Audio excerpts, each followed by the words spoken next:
You're watching the Battered Fans Network. Chris, the Herons are back. Welcome, everybody, to episode number 276 of the Battered Herons podcast. I'm your host, Daniel Granada, and alongside me is Mr. Predictable. Who didn't see you wearing that shirt today? Mr. KBD, how are you doing, sir? I mean, look, I mentioned it in my tweet. Anybody ready to have a glass of Neville tonight? No. Some ill feel? No, we're not doing that. No, definitely not. Okay.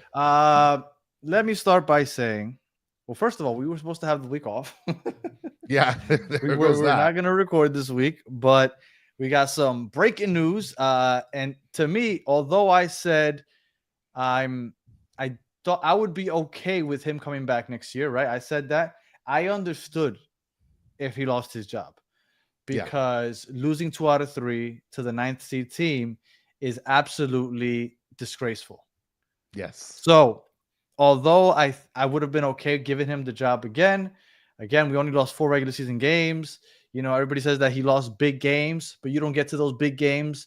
Well, I mean, actually, he didn't even get far in those tournaments. But regardless, I would have been okay giving him that job next year. But again, I understood it because it was an epic failure. Although, in my opinion, it wasn't on him completely. I'm sure everybody has a little bit of fault in that. I absolutely do think that somebody's got to pay, and usually it's the head coach, and he's out the door. You know what's funny? Stancy said here, our week off caused this mess. I mean, it's just they gave us a reason to come on. It's just predictable, right? I mean, look, there's people that are mentioning, like Lucho is saying here, Lucho Lalo, shout out to Lucho Lalo. And he's saying, I think this was a big ass mistake. Okay, well, go ahead. I don't think it was a big mistake. I think, look, I mean, I guess we'll talk about it, right? You know, well, Circus Fun's already, I miss him already. Go ahead. Well, okay, this is where I wanted to get at, and I'm gonna ask the chat, and I'm gonna ask you. That was gonna be my question. There's no way. Supposedly, this wasn't a firing, right? He is leaving for personal matters. I doubt that. Absolutely. But maybe, right? Maybe he already knew like a month or two ago, like, hey, I'm going to ride out this season. I'm going to win the chip and I'm going to ride into the sunset because that's what he did with Atlanta. He won the chip and then he bounced, left on top. Maybe all along he had in the back of his mind, I'm going to leave. But, you know, you got this stacked squad. You figure that this is a cushy job. You're making good money. I can't imagine that he would want to leave, but maybe. Now, my fear is that he just made this as a split-second decision. If it's true, right? I think you and I both agree that we believe that maybe the front office kind of pushed him out, gave him an ultimatum. You either resign or we publicly fire you, right? I think you and I both agree. I do agree with that, yeah. Okay. So, but my worry is that if that isn't the case, and he just randomly said, I'm out, I can't do this anymore, we kind of got caught with our pants down. Because if they had, like, in the back of their mind, hey, we're going to bring him back next year, they don't have a backup plan at the moment. And that's a bad spot to be in with the roster that you have. Well, and especially when everybody says that this squad was like built for him, through him. Now, Steve Munoz is mentioning something here. Shout out to Don Cafecito. Says, rumors started in September with Tata leaving. I don't know. I'm not going to say yes or no to that. I haven't done research on whether there were rumors sort of brewing at that time. Now, and so, Steve, if you could kind of send us something just so we can work with that. I think it's either, like you said, it's either they were going to fire him publicly or he would have to resign, right? I think, honestly, it's a shame, really, because it was assumed that he was going to coach this team next season and that this team would get abundantly better with additional players, right? That would obviously be funneled through either Messi and or Tata with this used car salesman that's going to help us, you know, search through. Yeah, Salehi search through bargain bins at Sedano's, right? I mean, that's the idea. But now if he really left, this is not for personal reasons. I mean, I'm really hoping this is where the ickiness comes out. Because like if it's personal reasons, I'm kind of interested what the personal reasons are. Like, dude, you have your son assistant coaching with you. They're not gonna. I mean, Well, yeah, I get more it, life but than like just one son. if there's, I mean, yeah, but if there's personal reasons, I mean, I don't know, maybe that's a little bit of an icky sort of land to play on. But if we were to just take this at face value and say, okay, he resigned for personal reasons, the worst part is that there's so many people that are talking so far like, oh, there's backups, there's considerations for other coaches. What? I hope there is.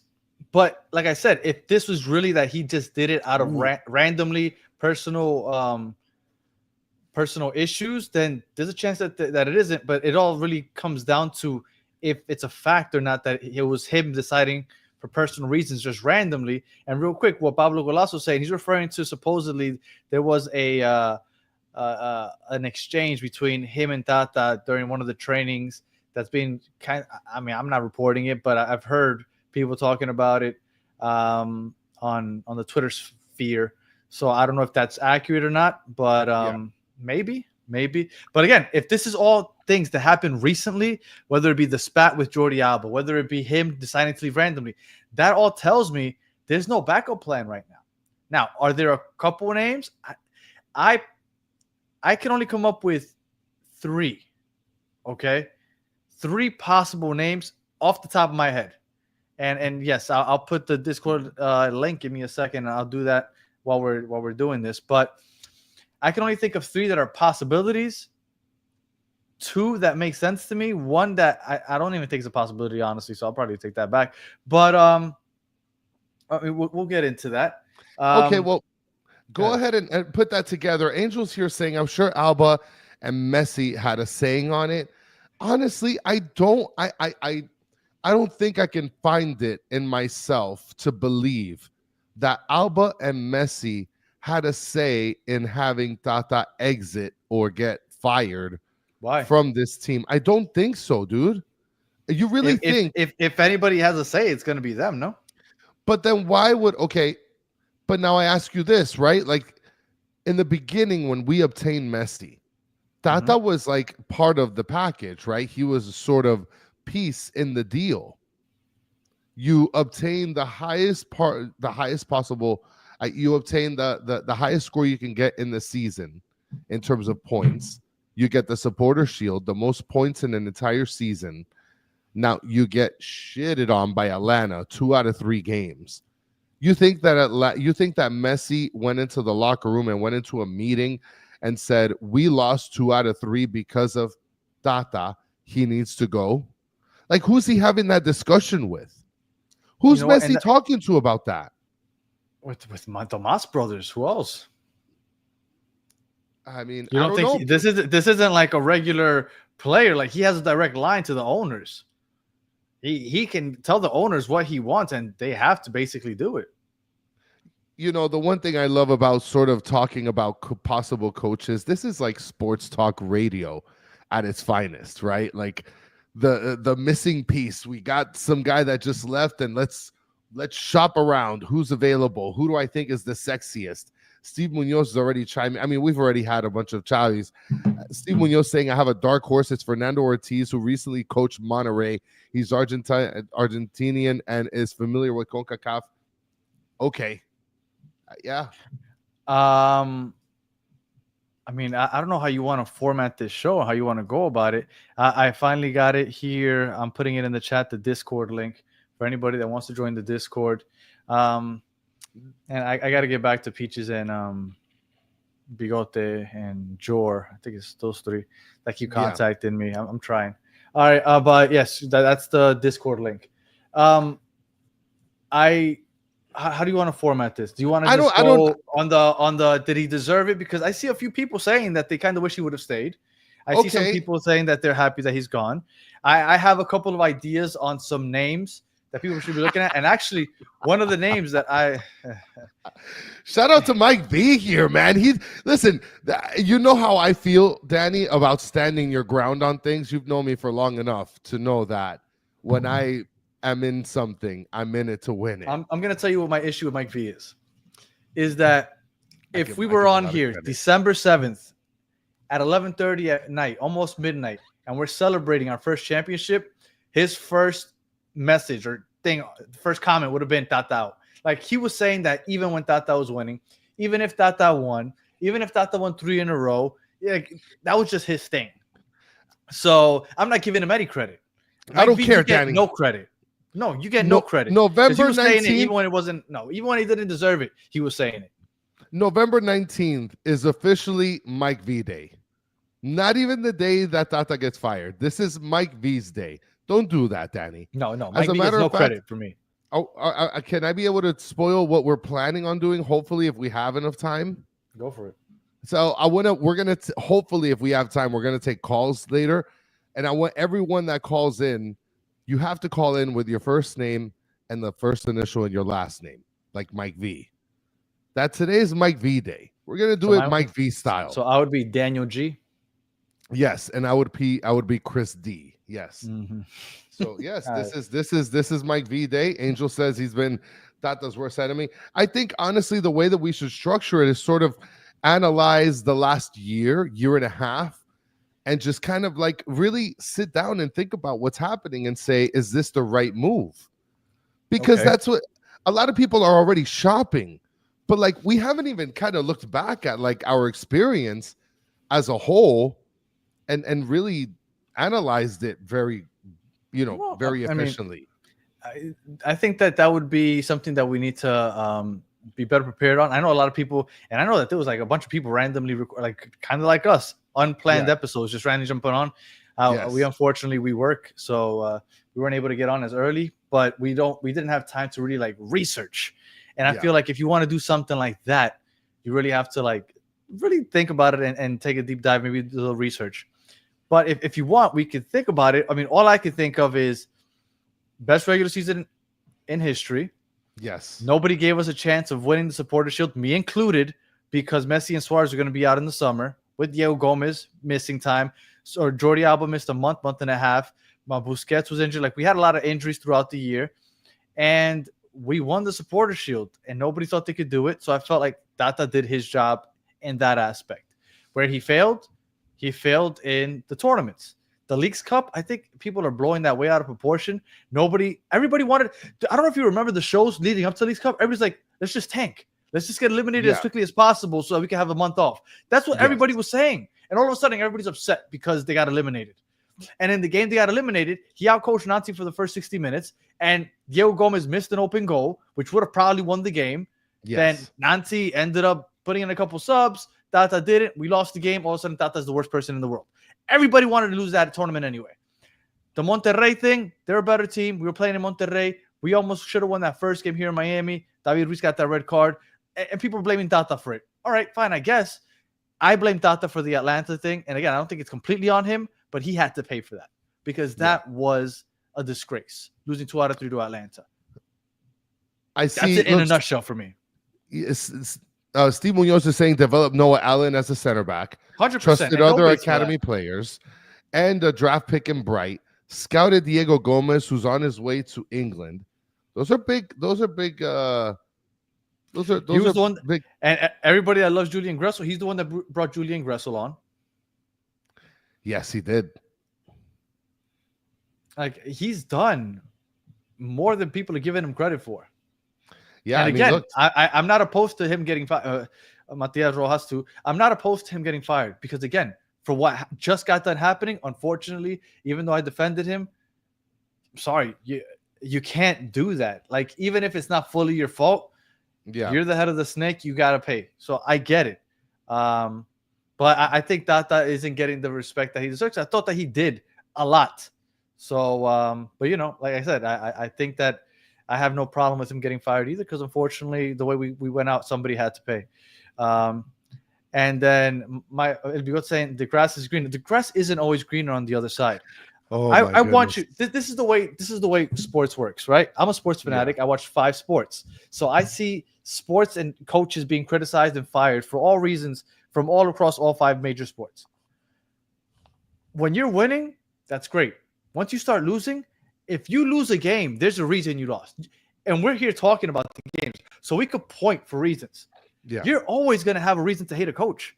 You're never, if it was Mike V now with Tata, it'll be Bigote with the next guy, and it'll be Tank with the next. Like, you're never going to make everybody completely happy. Every coach is going to have its flaws. There is no perfect coach. Pep just lost 4 games in a row with the Man City's loaded ass squad. Like, it's impossible to have a perfect squad. I don't. Do you really think that the next guy is going to do better? I will hope so because of the squad he has, but there's no guarantee. But that's like the whole unicorn sort of deal here where like you don't know who's coming. Shout out to Ricardo Bagnoli from Sydney, Australia. Ricardo, you have to be the only Ricardo in Sydney, Australia. You have to be. There's no way there's another Ricardo in Sydney, Australia. Maybe that's just the idiot in me saying that. But I want to mention something. That's where this sort of like unicorn feel of you don't know what's coming. You don't know who's who, what's what. Dark Low, shout out to you with the 199 super slam, right? And then the late subs is what I hated, and I forgot to bring up the super slam upside down with Chris. Thank you for the super slam. And says Chris France won the World Cup, but the champs isn't a good coach. Same with Zidane and Real Madrid. They were successful because the talent bring Klopp. When you have a person that you don't know who's going to fill these shoes in, right, Danny? So like at this point, everybody's like fantasizing about who's going to come. There's always going to be, like you said, people that are just not fans of whoever is coming. But for me, the key is, right, is this person going to take what Tata did and enhance it, or is he going to take what Tata has done and sort of reformulate everything in terms of like the structure? And Pablo Golazo saying getting a head start, hashtag Xavi out. There we go. That's probably going to be the comment of the night right there. Hell yeah. And look, I mean, look, Tony is saying we need a new coach, new goalie, etc. We don't need to be going crazy, Tony. You're trying to dump the whole team except Messi. We got problems. Okay.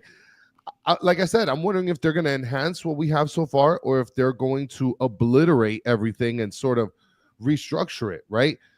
I want to get into like who's the possible coaches a little bit later.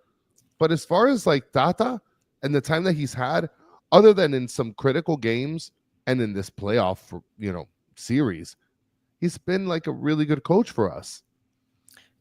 I agree. And it's been said by several people, several coaches, that this is one of the harder leagues to adjust to for several reasons. 1, the travel. 2, the restraints in salary, the level of talent. Like, it's very difficult to adjust to the MLS. Yes. So people are saying, bring Pep. Pep was with the greatest Barcelona team of all time. Then he went and he moved to Bayern Munich, which always dominate Germany. And then he moved to Man City with the oil money, and he has a well-oiled machine with a roster that's stacked from top to academy, and then he's still asking for players and getting new players every year. So do you think that somebody like Pep, and I get it, I love the tiki-taka, I know some people hate it, I love it, but do you really think that he's going to come here and try to implement that with Kremaki and with David Ruiz? Like he's gonna, and even if he does, it'll take a time for him to adjust. And like, I don't understand how people are expecting like just bring a big name and we'll be fine. Like, yeah, I don't think that's gonna work. And look, Dry Pink Dialogue, shout out to Dry Pink Dialogue.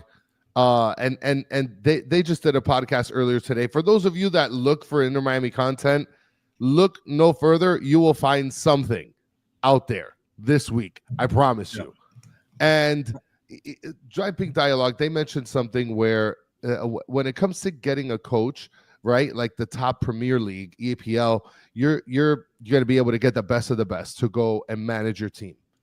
With the MLS, I mean, there's you're not going to have too many people that are kind of interested in coaching in the MLS, right? That's why you have coaches that like to move within the MLS, but like, what are you going to do? Go to like some small league in Argentina and try to get a guy from out there, or like a Brazilian league? Like, that's kind of what we're going to be shopping for. No? But that was the benefit of Tata. Tata had the MLS experience because he had been with Atlanta. Yeah. And he had proven with Atlanta and now with us that he has, like, he coached the Paraguay national team. He has ties in Paraguay. Yes. So he was finding the Diego Gomez's, the Matias Rojas. Is he Paraguayan? I think he is, right? Like he had these ties in South America with the Argentina. Like he had these ties. So like on top of the fact that he was bringing these young guys over, like you bring Xavi over. Is he going to bring some young Spaniards? You are like, we want to be the bridge from South America to Europe. There aren't many Europeans that are dying to come to the MLS to go back to Europe. That's not how it works over here. So the connection to South America, I think, is where we want to be. And I think we lost a lot of that with losing Tata. I want to mention something because this is a comment that I saw on Twitter, and Amanda is mentioning it here. Busquets for player / coach. This is one thing that I thought about that I said, oof, Busquets. I mean, I don't know if this is even possible. Like, if his contract is ending next year, but like he's a mind. Like, okay, I don't know if he'd be interested in that. I mean, I guess you want to jump the gun and get into coaches already. I don't, but I just. So why'd you bring that up? Because I had to do it, because if not, I was gonna forget. I really. Well, I told you those 3 names, and that was one of my names. So thank you for blowing your load early. Sorry. So the Busquets thing, I'll just jump straight into it now since Chris got ahead of me. Busquets, Xavi is obviously a name that everybody's talking about. Xavi Hernandez, obviously the connection is to Barcelona. The reason people want him is because he's boys with Messi and all of them. Wait, I need to mention something because a lot of people are calling me out saying that I called the Argentine league a small league. I meant a small league in Argentina. Sorry. Okay. Isn't there like smaller leagues in Argentina? Like lower division, like second division. The second, like lower divisions. Yeah. That's what I meant. Not the small league in Argentina. Sorry. Okay. All right. I lost my train of thought. About Busquets, you were talking about the possibility of coaches. So Xavi Hernandez. The reason people want him is because he has that connection with Messi and all these guys. That's the extent of it. That's why they want him, because he knows Messi, so Messi would sign off on it. Yeah. Now, like I said, I guess we're jumping straight into it because Chris wanted to, so we'll jump straight into it. So I figured if somebody's going to come in here, there has to be some type of tie to Messi. Yes or no? Yeah. Messi has to sign off on it. I would assume that, because Jim Curtin is not coming. For those of you who think Jim Curtin is coming, you're not going to see the Jim Curtin who looks like what is it, like a Homer Simpson character coming to coach his team. That's, you know who he looks like? He looks like the guy. You ever seen the movie The Christmas Story? Ralphie. Yes. Doesn't he look like the grown-up version of that kid? Yes, he does. He looks like that kid grown up. So I pulled up the list of all the coaches that have coached or managed Messi. Now, this is good. Now, none of these are really an option because I don't even know how to pronounce his name. Ricard, whatever. I wasn't watching Barcelona back then. He's retired. Pep is in Man City. He's not going anywhere. Tito Villanova, he passed away. Jordi Raro, he coached them for half a year. Luis Enrique, he had some success with Barcelona. Yeah, he is coaching PSG now. He's not an option. Ernesto Valverde, also currently coaching. He's coaching Atletico Bilbao in La Liga. Then you got, I don't know who this guy is. He was there for like half a season. Then you got Koeman. He's not coming. Pochettino is with the U.S. men's national team. You got Gautier. He was with the PSG. The last year he was in PSG. Messi's not going to want anything to do with PSG anymore. And then you got Tata Martino. None of these guys are options. So if you want a former coach, yes, Tito Villanova was his name. He passed away, Mr. Krabs. He actually passed away like a year after he lost his job in Barcelona. So all of these guys, none of those are an option. So let's not look for any past coaches because I don't think that's an option anymore. Now, unless you want to go into international like Scaloni, but he's currently coaching the Argentinian men's national team, so I don't think that's an option either. Those are just clubs. You know, we also had Javi Morales, who was a babysitter in between Phil Neville and Tata Martino. Now, I don't know if they'd be giving him the reins of coaching this team. Like when I went on the website earlier, and Tata Martino is still listed as like a coach. His son is still listed. Yet. Well, yeah, I mean, his son is still listed on there. Like, you know, what is this? Javi Morales managed the team, I think, for 2 games before Tata Martino came. So, you know, Jason is actually asking a really good question here. If Tata is out, does that mean his son Tata is out? I'm pretty sure. Well, when Neville was out, was his son out? Yes, in a rocket ship out. Mm-hmm. Guys freaking playing in the fourth league here in the United States, which I feel kind of bad for it because he was really good, and we need a right back. So Bob Bradley and Klinsmann are I would probably bet my money that those are not options. And we got another Super Slam. Hold on, I'll pull that up. We got. Nice. Manu Meza. Shout out to Manu Meza. New sub here. I'm an IMCF writer. Keep up the great work. Oh, yeah, shout out to you. Yeah. You're gonna have a lot of stuff, a lot of content to write about for sure. Shuffle through this week. All right. So I went through his previous club managerial options, right? None of those are options. I don't think Pep's an option. So I know some people are saying Pep, I don't think is an option. Some people are saying Iniesta because they're boys, right? That's why. Right? So I don't think Iniesta is an option either. Scaloni is currently working with the Argentine national team. He's working towards the World Cup in 2026. I don't think that's going to happen. Pochettino is with the U.S. men's national team. That's like a job and a half. I know that people are saying that, he could do both. Focus in on the U.S. men's national team, please, because you got plenty to work on there.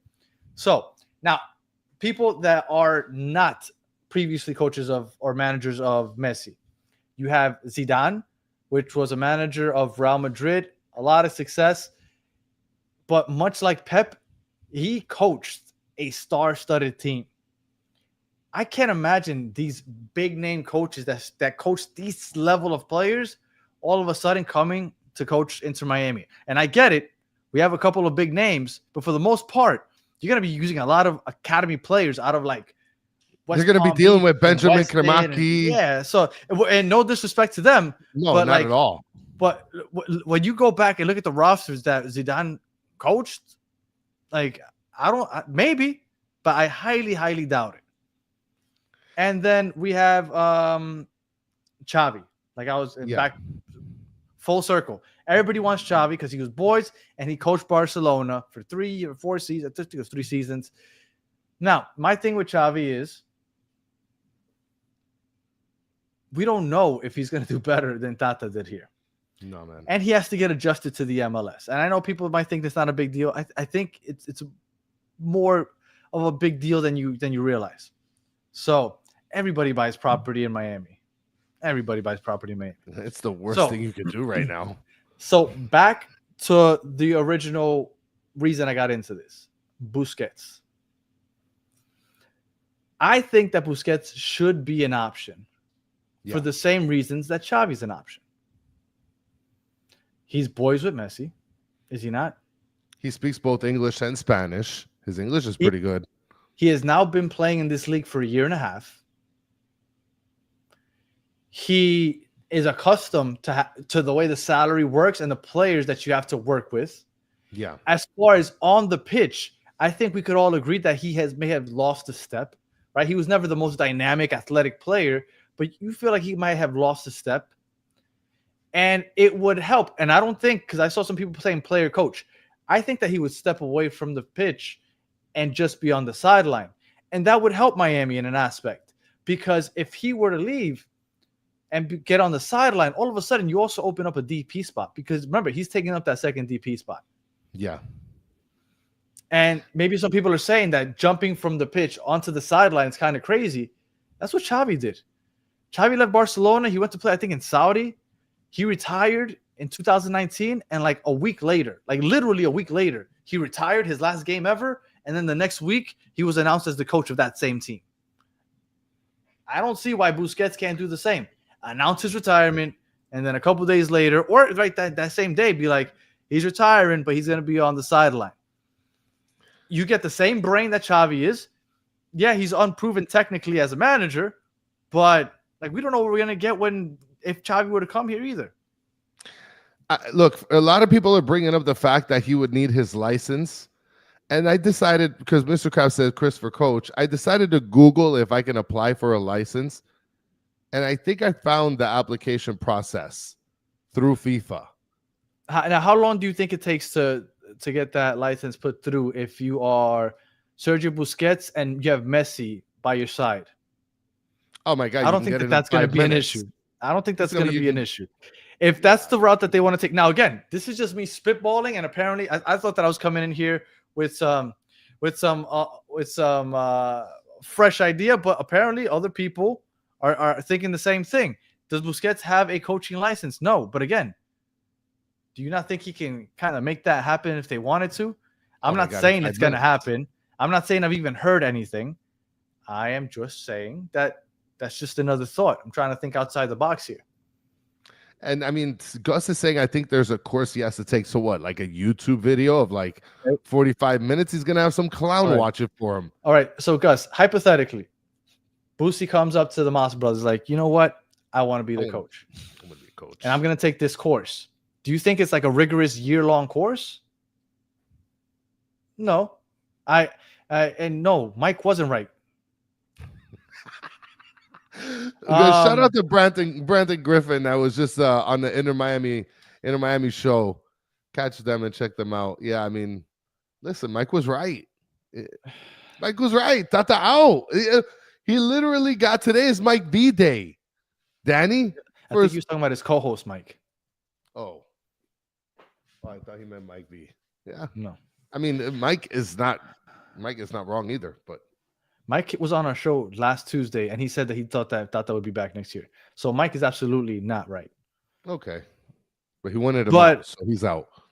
Yeah. And Steve Munoz keeps throwing dark horses out there. I'm sorry. I don't think there's absolutely, and maybe I'm gonna be wrong, right? But I don't think there's any way that you just get a random dark horse from South America and say, "Hey, Messi, this is your new coach." Well, this guy, I don't see it. Eduardo Coudet, his tactics will favor Messi, the way Messi and his pals play, has experience playing in North America. Fun fact, played for the Fort Lauderdale Strikers. There's no way this guy's going to be in the same room with Messi telling Messi what to do. I don't even know who this guy is. And Mr. Krabs saying we need Boosie on the field. Missing him in the playoff games really hurt us.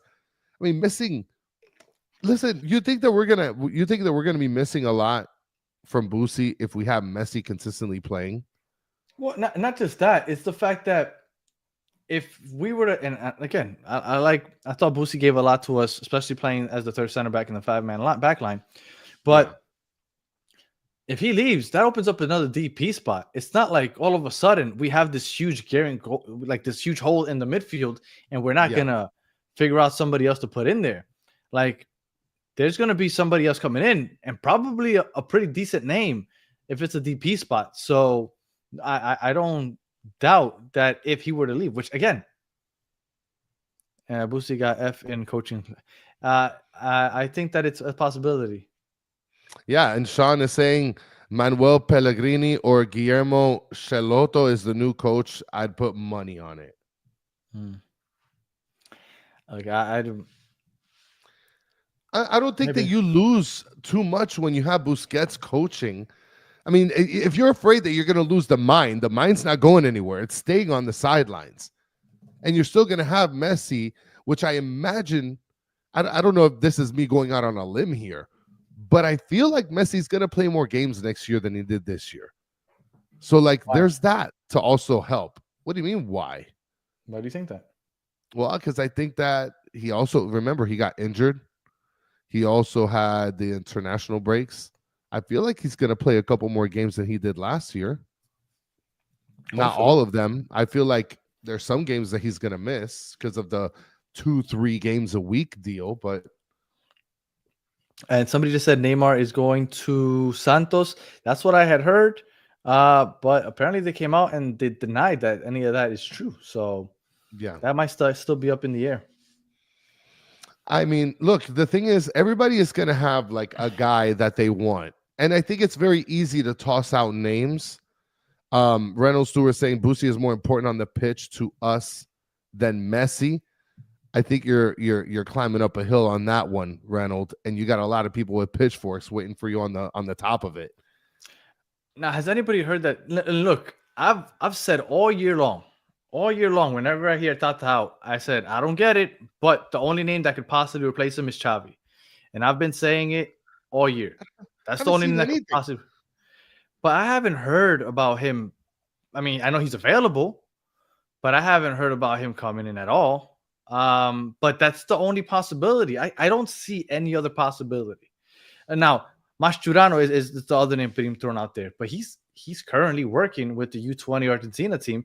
And I'm not going to pretend to have any knowledge on the U20 Argentina team. If anybody in the chat can go ahead and let me know how he's doing, if his style of play even fits a Messi and Suarez up top, I don't know. But oh my God. And Loco Bielsa, maybe if he would have lost to Colombia on Friday and today against, I forget who they played today, maybe, but they won, I believe, both those games. So I'm looking online and I see a couple names here. I see Patrick Vieira. he already got he got picked up already, but he was the leading Vieira, candidate for Atlanta. Xavi, and then Jim Curtin. No, Like I'm telling you guys, for not those of you that think that Jim Curtin is coming, you guys are in the you guys have been at the end of the bottle since the morning time because like there's no way he's coming over here. no. There's no way. Like Javi Morales, who babysat the team for 2 games, has a better chance of taking this team next year than Jim Curtin. Vieira was the only name that I thought would make sense, also because of his prior MLS experience. He had a lot of success with NYCFC, and the season that I thought that they could win it all, he ended up leaving in the summer transfer window to take a job with, I forgot who he went to. He went to Italy, I believe. Off the top of my head, I can't remember now, but I believe he went to Italy, but he took a job there in the middle of the season. So he kind of just left them high and dry. But I believe there was either first or second in the supporter shield at that point when he left. Yeah. I mean, there's other names, but I mean, this is, look, Zidane, I don't think Zidane's Sampaoli. I mean, he took Argentina to the World Cup final, I believe, in 2018. So maybe is he currently employed? I don't even know what he's doing right now. I got to be honest. I don't know enough football, especially like in other countries and stuff, to know who these Frank de Boer, Gabriel Hines. Listen, you guys can throw Ronald McDonald in this list, and I'll believe that this person is available. I mean, I really have no idea. Listen, for those of you that really want to test me, just throw any name in the chat. I'm going to bring it up. Sampaoli here, he's 64. Another thing that I didn't like about Tata is I feel like once you hit a certain age, you are no longer flexible. Yeah. You are stuck in your ways, and I didn't realize Sampaoli was that old. He's also 64. This is the name of a perfect coach, Ronaldo McDonaldinho. Tell me this guy doesn't come around and they're like, "Ooh, that guy's gonna be a good coach." There you go. You're good. You're still good. And Messi hates Sampaoli. See, I wasn't aware of that, but there you go. Ahead. No, and Porfirio, I am not aware of what happened with Sampaoli. So Sampaoli. I mean, I don't know, man. Look, everybody's, like I said, everybody's gonna have names, but like, what are these people actually gonna bring to the table? Like Xavi, like, is he really gonna be the difference maker? Xavi, he's gonna use Jordi Alba a lot. If they were to play, they go ahead and usually what he does is that he turns his um, left wing or even left mid into a midfielder, and they kind of just let the fullback or the wing back basically be the left wing, which is basically what we see Jordi Alba do anyway. Like his and he did it with Jordi Alba actually, because Jordi Alba was still playing in Barcelona when Xavi was coaching back there, and Busquets. So Xavi has experience with some of these players, and I think that it would fit well in the way they play, especially if he can keep Redondo in the midfield, Busquets in the midfield. Yannick Bright will need to clean up some of his passing, but I think that I think Xavi would work. But everybody's like, yeah, but the in-game adjustments, his subs, like I don't know. I didn't watch Barcelona close enough to know when the usual substitutions were made, right? Like maybe he does them early, maybe he doesn't, right? That was the criticism with Tata. I don't know if Xavi does the same. Steve Munoz is mentioning here. So who's the mid-range, well-known coach that is available? Right. This seems like a decent question here. Everyone keeps mentioning the big names that command 7 to 10 mil a year. But that's always been my point. My point is that don't expect these huge names, but you can't expect an unknown name either with these players on your roster. So who are those options? Again, Xavi, possibly. Busquets, maybe. I think Busquets thinking outside of the box. That's it. Like Xavi's the only name that to me seems like it could possibly happen. I don't think it's going to be any MLS coach. I heard some people say Nancy. First of all, Nancy's not leaving Columbus. Yeah. And second of all, if he did leave Columbus, why the hell would he come to Miami? Like you have to adapt to Messi and company. And I don't think that that's the way Nancy likes to do things, right? Like he went ahead and he did a great job with the team in Montreal because of his systems. And doing the same thing in Columbus, I don't think it's going to be the same thing here. Listen, Daniel Granada, I feel like he's good. He's going to be good. I don't know who that is. Misspell my name. If you were trying to spell my name, I think you did it on purpose. I feel like at the end of the day, it's going to be tough because you don't want to go out and get the biggest name because then you're going to be in Tata land again, where it's like you have these sort of crazy. I mean, you're going to have these high hopes, right? Like the next coach that comes on this team, they're cooked. It's like all or nothing at this point. But it doesn't matter who it is. It could be a no name or it could be Pep. The expectations are still the same. You have to win multiple trophies, and one of them has to be the MLS Cup. Correct. Like you're cooked if you do any less than that. Mm-hmm. That's got to be the worst deal, right? Like how much money do you think these people are asking for to be given that on a plate and say, I need you to win everything with the greatest player that I have on my team, that I have the greatest player of all time. And if you don't win, you're a failure. Who would take that deal though?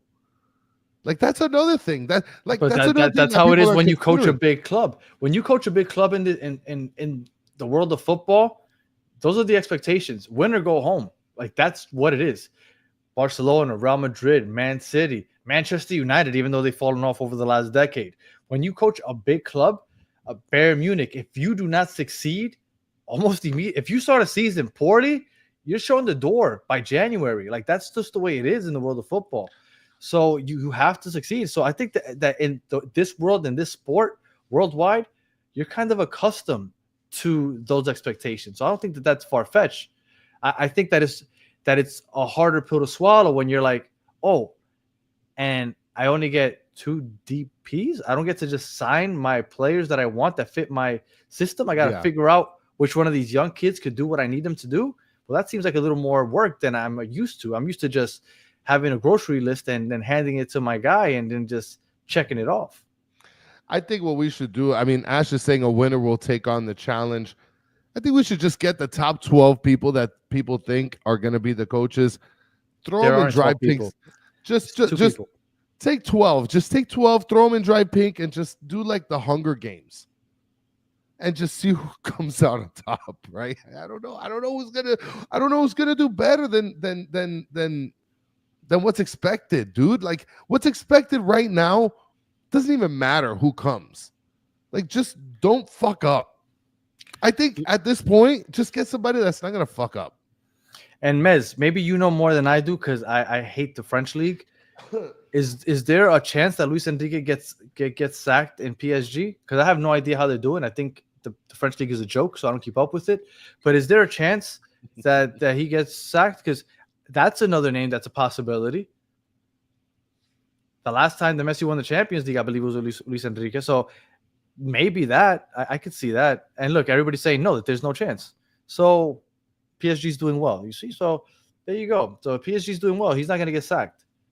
So, and Miem is saying French league beat Madrid, and Porfirio is saying they got in a huge fight. That kind of sucks. No. and Mez is saying PSG fans aren't happy with him. So look, if somehow somebody like Luis Enrique becomes available, that's another name that goes straight to the top of the list. I have a legitimate question here, Danny. I'm not going to play around anymore because I see that you're up for nothing, none of my nonsense. Federico Higuaín, no? Gonzalo Higuaín's brother was the coach of Inter Miami too, right? Higuaín came on. Like, could he be considered? It might be a dumb question, but like, could he be considered as the coach? No, I don't think so. Why not? I don't even think he's. Look, no. You're just. And look, I don't go to any IMCF2 games, so I'm not going to pretend that I am full of knowledge with IMCF2. They play all the way in Drive Pink or Chase Stadium, and I have a hard enough time going for Inter Miami games. I'm not going to go for IMCF2 games. But from everything I've heard from people, everybody that goes and watches those games, they're not happy with him. So there you go. So I don't see it. I've heard a lot of people, I've heard a lot of people complaining about him. So I do not see that as a possibility. No. And Axel saying Neville over Federico. Like, but shouldn't it just be someone that's just not gonna fuck up? I feel like they can't bring someone that's bigger than Tata, because I feel like any of those teams, like Xavi's bigger than Tata. No, wouldn't Xavi be considered bigger? I mean, a bigger name technically because of his football career as a player, but as a manager, I don't think so. And random thought here. Now that you said, because now that I brought up Tata as a manager, I'm going to put something out here. And, if it pisses people off, that's great.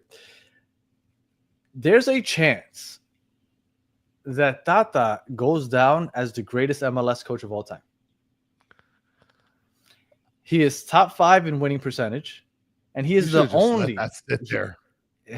He is the only MLS coach to ever win an MLS Cup, an Open Cup, a Leagues Cup, and a Supporters Shield, and a Campeones Cup with Atlanta. No other MLS manager has ever done that. So, just putting that out there. So I just gave it to you. No other MLS coach has ever won all those trophies. Wow, I mean, you're literally blowing everybody out of their socks right now. Yeah, well, everybody says that he can't win tournaments, but he's won quite a few. Yeah, I mean, One World, One Goal is mentioning here. True, he has all of those cups, and nobody else has done that. Shield. Nobody else has done that.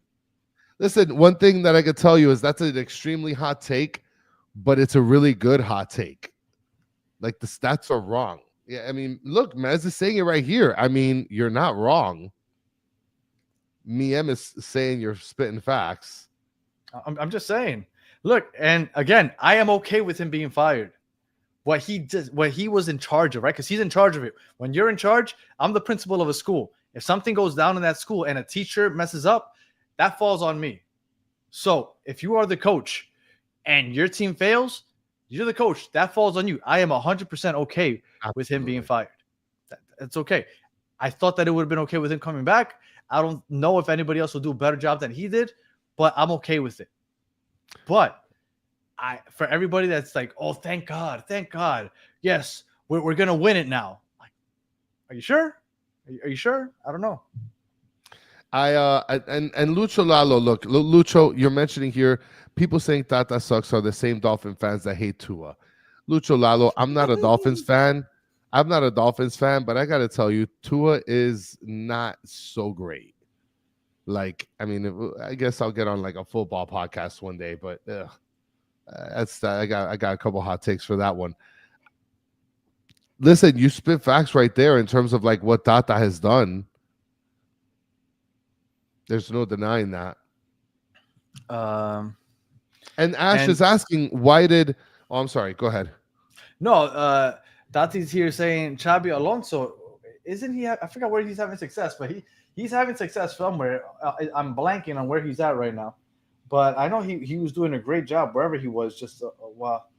Where was it? Oh, with Bear, I don't even know how to pronounce that. Leverkusen. Didn't they win the league last year? Like, no, he's not. He's not leaving there to come Bayern here. Leverkusen. Yeah, and I believe that they won the league. Correct me if I'm wrong. I believe they won the league last year. So I don't think that he is. I don't think he's going anywhere. Leverkusen. So people at this point are just throwing out names of people that are already employed and signed by other teams. But that's what's going to happen. Like, you're just going to get a billion names. Everybody's just going to pull out a name from a bucket, and hopefully it sticks. I don't know. I mean, Ash asked earlier, why did Tata shit the bed? I just think, you know what I think, and especially with coaches, like, you want to keep your best players on the pitch at all times. I feel like he probably didn't make subs because he wants to keep the quality on the field instead of people that are fresher. So I think that was his sort of Achilles heel. I also think he overthought it. Like, when he knew that Busquets and Yannick Bright were not playing, he said, my defense is going to suffer. Let's just outscore them. I'm just going to outscore them. And I think that he overthought it, and that's the way he ran. And even in the postgame, he said, look, I knew I was going to give up a lot defensively, but I was going to go and be aggressive in the attack, because he's like, Busquets is not back there. Yannick Bright isn't back there. We're just going to outscore him. And that's the route that he went. Look, Steve Munoz is here saying, that's why I'm telling you guys, I'm looking at dark horses. They check many boxes that are attainable. I mean, Don Cafecito's in the clearance aisle on the bottom of the barrel. And look, I love when Steve Munoz throws things out there, because I feel like he is so knowledgeable. I don't doubt that the names that you're putting out there fit. I just personally do not see a no-name coming to coach Messi. I don't. Like, he has to have some type of tie to Messi. And maybe I'm being stubborn, and maybe I'm overthinking it, and maybe that's not the fact. But I personally think that there has to be some type of Messi tie in order to bring him in. And maybe, like I said, maybe I'm wrong, but that's how I see it. I think that there has to be some type of Messi tie to bring him in. I want to bring this point up here, Danny, because I'm not sure of how like the salary works for the coach. If there's like, I mean, this is the MLS, so who knows? I don't think so. Raf Oliva says, "What is Miami's budget?" Like, this was getting paid. Like, does this have to do with the salary cap of the MLS teams? Like, no. Or are you paying like out of pocket? I imagine you're paying out of pocket for the coach. I don't think that you're using that in MLS budget. No. So I imagine that the coaches get whatever the hell they negotiated. So yeah, let me see if I can find how much he was getting paid. Yeah, I mean, look, while you're doing that, I'll bring up Liquid Cadmus says Mourinho would take the job for low pay just for the fun of managing Messi and trying a new league. Mourinho has a history of butting heads with his players. He has a history of shitting on his players in press conferences. Absolutely would never come here. Oh, thank you, Steve Munoz. He just saved me, and I'm gonna take Steve Munoz's word for it because I trust him. He said $5 million. So $5 million. Let me see, and just out of curiosity, let me see what somebody like Pep Guardiola thinks. And Sean Callahan saying, I want to say it was $5 to $7 million for Tata. While you look that up, I find it very interesting that a lot of people are mentioning that Jordi Alba was having problems with Tata. I never, ever really caught anything that showed that Jordi Alba was having issues with Tata Martino. Don't quote me on this, but I believe it was Tom Bogert that put it out there today. And I'm not sure. Maybe it might have been another reporter, but I believe somebody put it out there that was happening. Yeah, I mean, but I mean, I don't know. I've never seen it. I've seen times where like they're laughing, but then I've seen times where like Jordi Alba is like screaming at Tata Martino. But I feel like if any of the four were like vocal the most, it was Jordi Alba. And it's not just to the coaching staff, but it was to the players as well. So I think that I don't look, if it's true, then so be it. But if it's not true, I think that they're just taking the intensity that Jordi Alba has and translating into this sort of poisonous relationship with the manager. So easy. I would love the chat's assistance on this because I've looked in two places and I'm finding it hard to believe that Pep only makes $3 million a year. Oh my goodness. Get him for a freaking cheeseburger from McDonald's. No, that can't be right. No, that can't be right. It has to be way more than that. But I would assume that it's like 10 million or more. So maybe somebody can help me because I don't want to completely disregard the show and start getting into the wage. Yes, everybody's saying no way. I also agree. That's why I brought it up. I refuse to believe he's only making $3 million. It has to be 10 million or way more than that. So I don't know if anybody has a chance. I don't want salary. You talk. I'll see if I could Google it. Go ahead. Pep Guardiola. Okay, I'll see if I can. Google thank this. you. Okay, so I don't know what this 3 million thing was. Look, everybody's saying 25 mil. Okay, thank you. That makes more sense. Right. 25 all right, mil. Good. Two places said 3 mil. I was like, this is completely wrong. It must be like per tournament or something. I don't know because that made no sense. All right. Upside down, what Chris is saying, he's around 15 plus bonuses, and maybe with the bonuses, he gets to 25 mil. So yeah, that makes more sense. I knew it couldn't be any less than 10. Okay, 25 mil. Everybody's saying 25 mil. So we're gonna run with 25 mil. So would the Moss brothers pay 25 mil? I mean, they say that they want to get rid of the salary cap, so they obviously have the money to invest. But Pep ain't leaving. None of these huge names like Zidane are coming, and if you wanted them to come, you'd have to probably overpay them, right? Not just pay them, you'd have to overpay. Like, hey, you were getting paid 25 mil to coach Man City in the English Premier League. We'll give you 35 mil. Like, you'd have to overpay somebody to come over here if you're that level of guy, and I don't think that that's happening.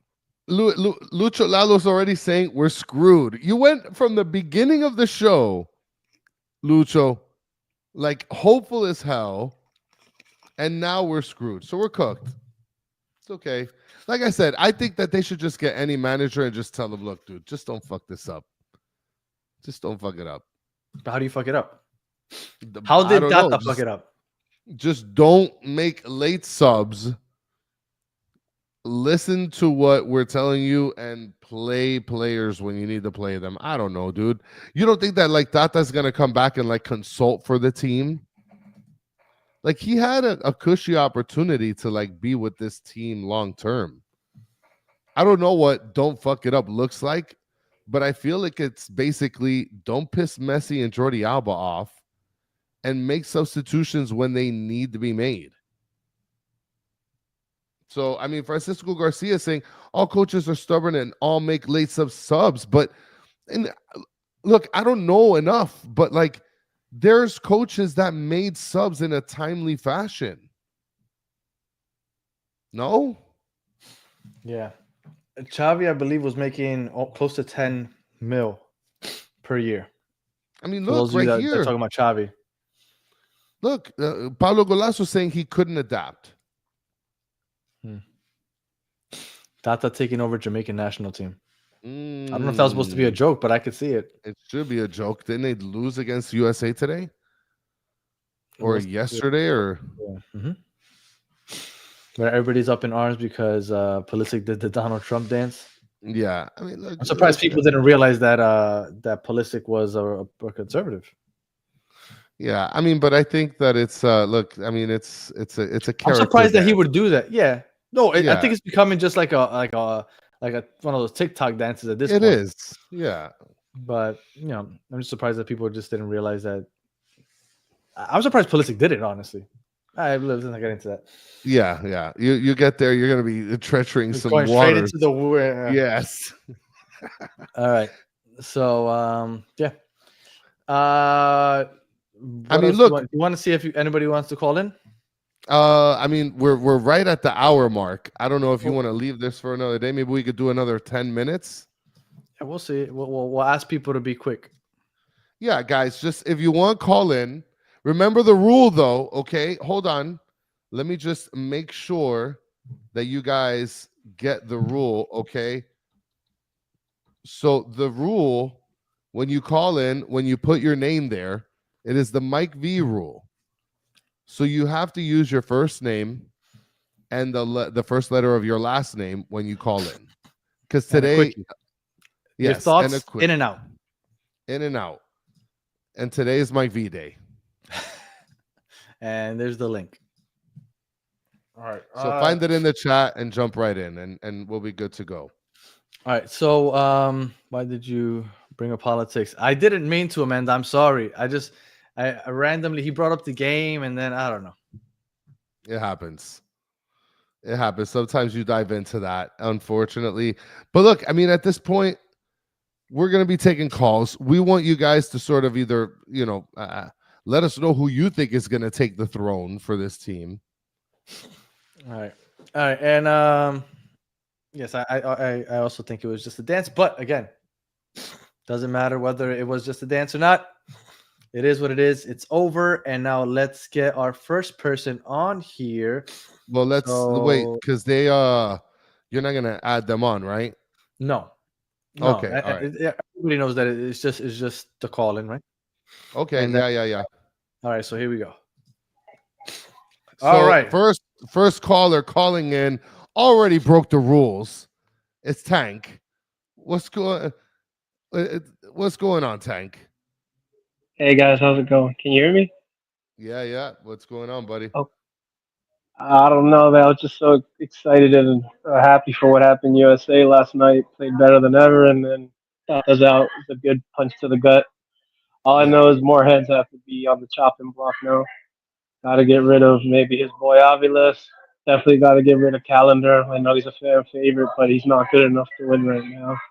We got to win now, not in 5 years. Um, Let him bring a good coach. If it's Xavi, I don't know if he'll succeed. He doesn't know the MLS. That's a great thing that you just brought up, Tank. The fact that there are some players that might go now that Tata's gone. Julian Gressel was brought in for Tata. Toto Aviles was brought in because of Tata. Rojas, Tata. Diego Gomez is already gone. I'm probably forgetting one more. Redondo, I think, will stick around. But I hadn't even considered that. There's some players that are probably going to go out the door just because Tata's gone. Yeah, it's gonna be one hell of a year. That's all I can say. It's going to be fun. Yeah, man. Most definitely. Tank, thank you so much for calling in, brother. Much appreciated. Thanks, fellas. Keep up the great work. Thanks, Thank man. you, man. All Yeah, right, I mean, now he brings up a good point there for sure. I mean, look, look, it's just Oh, it's Cello's the another one. Yeah. No, but I think Cello is humble. I think he's gonna stick around. To be honest. Yeah, we'll see. All right, so we got another one. You gonna write that name on your? Yeah, I'm gonna go ahead and write it. So we got Chris is Crusty calling into the program. All right, so we Chris got is Crusty. another What's one. what's going on? Hold on. I just put you on. I put you on mute real quick, just so that way you can turn down the podcast that you have playing, so that way there's no sort of feedback, and you can go ahead and keep it going, Chris. And Oh, he ran out. Chris right. ran out. Chris ran out. So 12 players are up in 9 days. So yeah, and that's another thing. Wouldn't you want the coach to be in place when these type of decisions are being made? That's the worst That's the worst part. Is that you want them to be in place, especially when you start making these big decisions coming up in a couple days. All right, we got Chris's Krusty's back. What's going on? Oh, can you hear me this time? Yes, sir. Perfect. Oh, okay, because I didn't. Okay. I guess to put in my 2 cents in. I mean, I guess the only real option would be Xavi. I mean, since he's familiar, right? And Yeah. Yeah, and then and also and then it's not going to be. And I agree with you, Danny. It's not going to be some nobody. It's going to be someone that has some kind of connection to Messi. So I agree. yeah. So yeah, that's yeah. I agree 100%. I can't imagine that somebody that doesn't have a connection to, because everybody's saying Messi signed off on Tata leaving. Messi had to sign off. He's also going to sign off on whoever they bring in. Yeah, He's like not gonna 100% be like Messi. Yeah, like 100% Messi gets a say. 100%. And I figure at this point in his career, he doesn't want to get to learn somebody new, get adjusted to somebody new. At this point in his career, he wants somebody that he already has a rapport with, and he could just go in and play and have fun. So I'm with you, and I appreciate you calling, Chris. All right, thank you very much, guys. Keep up the good work. Love your show. Thanks, Thank you, man. brother. Wait, Tony, where'd you go? Tony, call back. Call back, man. You were about to come on, buddy. All right, so Tony jumped off. So I think it's time to have the man of the hour on. Yes, it is time to have the man of the hour, Mike V. What is going on, brother? Woohoo! There's Let's nobody go. here. We're happy. Let's go. All Let's right. go. All right. So Well, not- hold on. So yeah.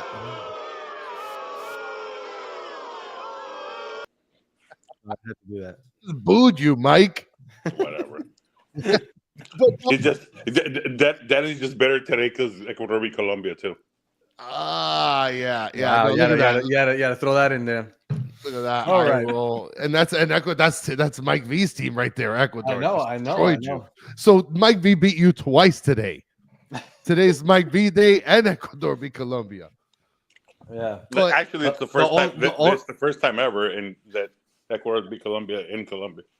The only thing that would have been worse is if Campana would have scored. All right, so so Mike, first of all, 2 questions. What were you thinking when you heard the news? And then once you tell me what you were thinking, what are you thinking as far as the substitution? Like who's gonna come replace him, or who could, or who should? So, I was surprised. I honestly thought that they were gonna stick it out. I mean, for as long as we had Neville around after he sucked for years, Exactly. 100%. I thought that they were gonna keep him on at least until the summer. And if he sucked for the first half, I thought he'd get sacked. But I was shocked. So I'm kind of inclined to believe that maybe, just maybe, he stepped down rather than getting fired. Mm-hmm. But you think like we do that he was kind of almost forced, right? Like, hey, like it's either you choose to resign for personal matters, or we're just gonna have to publicly fire you. Or do you think? Or do you that think was- that he legitimately himself was like, I can't do this anymore? I'm torn between the two because, I mean, that's usually how they do it in corporate America, right? They tell you to quit instead of getting fired. Basically, yeah. But on the other hand, I mean, I'm so shocked that the team actually took action and let him go that, I mean, I'm still open to the possibility that he actually stepped down. Maybe he saw the writing on the wall and he's like, you know what, let me step down before they talk to me about it. But you know what? For us, the fans, I think that's worst case scenario for us. Because if he just randomly decided to do it out of nowhere, now, the front office is scrambling. They're like, oh, shit, what do? We got no backup plan. So I'm really hoping that they either forced them out or that this has been a conversation, like I said at the beginning of the show, that maybe back in like August or September, he's like, you know what, guys? At the end of the season, I might be on my way out, and I'll ride off into the sunset once we're holding up that championship, right? Because obviously they thought they were going to win it all, and maybe they were like already thinking like, okay, so next year, one way or another, we have to have somebody in place. But if this happened out of nowhere, that's worst case scenario for us. It could have been also that, like, obviously not in the contract, but verbally they said, listen, we need a piece of hardware. If no hardware, you're out. And so that's maybe they don't count the supporter shield because but Danny, that's like not for the team though. That's like for the plate. But that plate doesn't everybody love the plate? It's for the supporter groups though, Danny. That's not for the team. But the team won it. Yeah, but that doesn't get you anything. I agree. Except I'm not a fan of it. Yeah, I agree. But we want the star. Exactly. I mean, that's what every team in the world wants. You want the star on your badge. Yep. On the crest. That's what you want. But anyway, I think so. I keep on saying Ernesto Valverde, but he's happy over in Athletic. Yeah, he's in Bilbao. He's staying over there. Yeah, he's over there. You've got Jose Peckerman that I think is unemployed. He's also 98 years old. I mean, but so is Bielsa. Yeah, I don't want him either though. But the Higuain brothers. Look, Peckerman is 75 years old. Yeah. Xavi sounds like he's gonna be it because he's unemployed. It has to be. It's been in the news before. I mean, it's to think that nobody's picked him up yet. There's not even rumors about where he's going. It sounds kind of weird. Maybe they had him on lockdown already. And well, you know what? And you know what? Now that you say that, this feels very similar to 2022. We were on the show, and I don't know if you were listening to us back then, Mike, but we came on here. When we found out that Phil Neville signed a 1-year contract, I came on here and I told Chris, I said, Tata Martino is going to be the coach because he is a free agent. Apparently, nobody's signing him. And Phil Neville signed this 1-year contract randomly. He's going to be the coach. And to the point that you said that he hasn't found, and I'm sure Xavi could find another job if he wanted to. The fact that he's kind of remained unemployed, he might have been waiting in the wings for this. Like maybe this has been the plan all along, and Tata wasn't going to return one way or another, championship or not. Maybe he wasn't going to return. Yeah, it's possible, but I don't think so because Tata's ego is too big. So he probably got fired. I mean, look at Hash saying, imagine after all this and we end up with Jim Curtin. Oof. That's not happening. That's not happening. Ever. No. Jim Curtin didn't even get interviewed for the U.S. men's national team. Like, they didn't even want him, right? I believe he didn't even get interviewed for that. So, no, we're not getting him. Yeah. No, Jim Curtin's going to be working at Publix soon. Yeah. Today is my V-Day, Danny. That's right. Write it down. November 19th. And actually, I was listening to you guys back then. Yes, he was. Yes. I've been around probably since episode 5. Okay. Yes. Right. Yeah. Well, shout out to you then. Shout out to you. Hey, man. Well, as always, man, a pleasure. Great job. I love your show, man. Thank you, man. I hate you, Mike B. I know. All right, man. Thanks a lot for calling in. Danny. Later, bye. Piece of crap. All right. So I guess we could wrap it up full circle. Tata's out. Are you okay with the decision? Yeah, I mean, whatever. Like, if he stayed, great. If he's gone, great. Just don't fuck it up next year. Like, that's basically it. Just don't fuck it up. I am with you, and I think some of the chat. I'm with you. I wanted him to stay, but I understand firing him because, like I said, I'm okay. Once we got eliminated, I was like, you know what? This isn't a fluke. You lose one game and you're out. No, you lost 2 out of 3. You got to go. So. Look, to me, I feel like any coach you bring into this team, for this team to do bad. That was a great comment by Pablo Golasso. For this team to do extraordinarily bad, like, it takes a lot of factors. I feel like even if you bring a no name to this team can still maintain first place. Even if you bring a no name, we'll still maintain top 4 seed. So, like, I don't care about the supporter shield next year. We already got that this year. I didn't care about it this year. I just thought that I wanted home field advantage throughout the playoffs, right? Because I wanted to go to all the games. Yeah, but at the same time, like, I feel like no matter who you bring, Danny, we're still going to be top 4. We're still going to have Messi and Suarez and Busquets and Jordi Alba and the same players. If not, well, hopefully, right? Mm-hmm. But you're still going to have the same players, if not better players. Yeah. So, like, I don't think that really there's nothing to worry about until we get to the playoffs. But then at that point, it's like, okay, is the coach going to make that big of a difference? I think you will. And then Angel saying Xavi would be perfect. We've been on here for an hour and 15 minutes now. And I've come to the conclusion that Xavi, to me, and for a lot of people in the chat, is the one that makes the most sense. He's the one that's still available. And for no other reason, the fact that he's friends with them and he has some experience. That's literally those are the two things, right?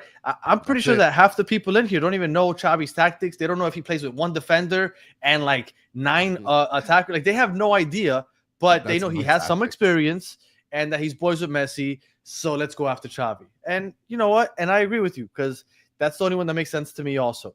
Have you ever considered has David Beckham ever considered coaching? Ooh, this is like the Pat Riley deal. No, he won't. No, like he's traveling the world all the time. He's not going to do it. But that would be pretty interesting.